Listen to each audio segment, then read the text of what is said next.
In this video, you will learn how to create repetitive invoices. Let's say we have invoices that we sell to our customer on a monthly basis. To create repeating invoices, click Repeat Sales Invoices. Now click on Create Repeat Sales Invoice. If you have a purchase order number, you can also put the invoice number here. I'll use the examples to create a repeating invoice. Let's say we supply to Little Sunshine Kindergarten a children kids' birthdays, five of them, every month from 25th of January. So here I will add a line item, birthday kit for children. I'll put in description Little Stars birthday kits.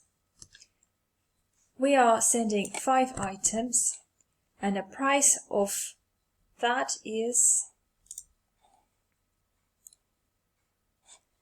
£10.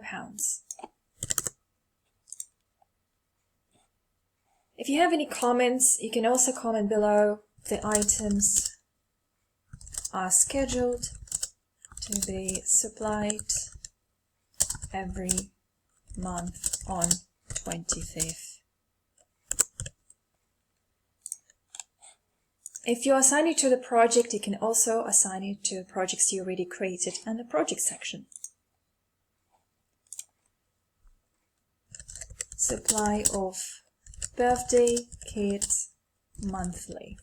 Our description. If you select automatically email to the customer, it will email if you have email set up for your customer. Now we go into the section where we can schedule when invoice is actually sent. We can create it as indefinite or number of times. We can also create it until specific date. Let's say that a first order would be from the 25th of January, and a frequency would be monthly on the 25th of each month. You have other options, for example, weekly or annually. If you would like to record a payment immediately, you can also select this section. But so far, I just want to send this invoice monthly and 25th for the same items. Click Save. And now Repeat Sales Invoice has been created. And the system, if you have set up email, will email this invoice to your customer.